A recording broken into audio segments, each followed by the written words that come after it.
20 साल बाद परी और प्रीत बीजेपी हाउस वापस आते हैं और ये सब देखकर नीति हैरान रह जाती है। होश जी हाँ दोस्तों, आइए बात करते हैं टीवी सीरियल प्रीनीति की।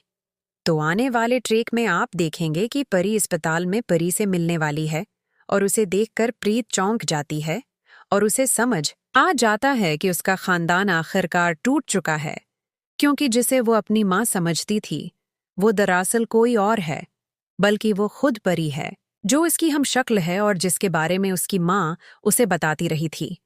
प्रीत अस्पताल जाती है और नर्स और डॉक्टर से पूछती है कि उसके खानदान से कौन कौन आता जाता है और उसका खानदान कहाँ है। तो डॉक्टर बताता है कि ये औरत 20 साल पहले यहाँ दाखिल हुई थी और उसके खानदान का कोई फर्द यहाँ नहीं आया। ये सुनकर परीत कहती है कि मैं उसे ले जा सकती हूँ। तो डॉक्टर पूछता है कि तुम्हारा उससे क्या रिश्ता है और तुम क्यों इसके साथ रहना चाहती हो। परीत कहती है कि उसका चेहरा मुझसे मिलता है क्योंकि वो मेरी माँ है और आपको नहीं पता कि हमारे बीच माँ बेटी का रिश्ता है। डॉक्टर हैरान हो जाते हैं कि कैसे दोनों के चेहरे एक जैसे हैं। परी भी दिल ही दिल में महसूस करती है कि आखिरकार इसकी बेटी जिंदा है, अगरचा उसे अपनी याददाश्त खो चुकी है। फिर भी वो अपनी बेटी को याद करती रहती है और मुसलसल डॉक्टर से झगड़ती है।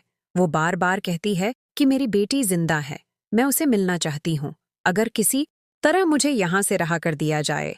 डॉक्टर ये सोच रहे होते हैं कि दिमागी चोट की वजह से उसकी ज़हनी हालत ठीक नहीं है, इसलिए उन्होंने उसे दाखिल रखा है। तब परी कहती है कि मैं परी का ख्याल रखूंगी क्योंकि मैं उसकी बेटी हूँ और वो मेरी माँ है। तो डॉक्टर उसे छुट्टी दे देते हैं और परीत अपनी माँ का इलाज शुरू कर देती है। वो सोचती है कि जब उसकी माँ को याददाश्त वापस आ जाएगी तब वो उसे अपने असल खानदान के पास ले जाएगी, क्योंकि वो भी दोनों को देखकर खुश होंगे। लेकिन उसे अंदाजा नहीं कि दुश्मन कितने खतरनाक हैं और नीति चाहती है कि परी की यादें संजू के दिल व दिमाग से मिटा दे। लेकिन प्रीत को अपने खानदान के बारे में मजीद पता चलता है कि दुश्मन अभी जिंदा है और ये नियति पूरे खानदान को कैद रखे हुए है। जब प्रीत अपनी माँ को लेकर बाजवा हाउस पहुंचती है तो नीति सब कुछ देखकर चौंक जाती है और सवालात करने लगती है। वो कहती है, तुम कौन हो और हमारे घर में गुस्से के साथ कैसे आ गईं? लेकिन जब वो परी से मुशाबा चेहरा देखती है तो हैरान रह जाती है। जब उससे नाम पूछा जाता है वो अपना नाम प्रीत बताती है। सिंजो, जो एक मुर्दा इंसान की तरह बैठा होता है, इसमें भी जान आने लगती है।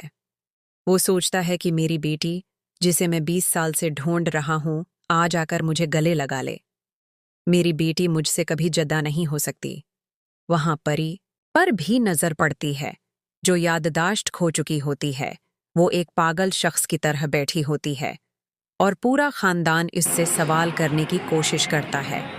लेकिन परी सिर्फ इतना कहती है, मुझे यहाँ से ले जाओ, मैं इन लोगों को नहीं जानती। कहानी यहीं ख़त्म नहीं होती। डॉल ड्रामा रिव्यू चैनल को सब्सक्राइब करें और हमारे साथ जुड़े रहें। शुक्रिया।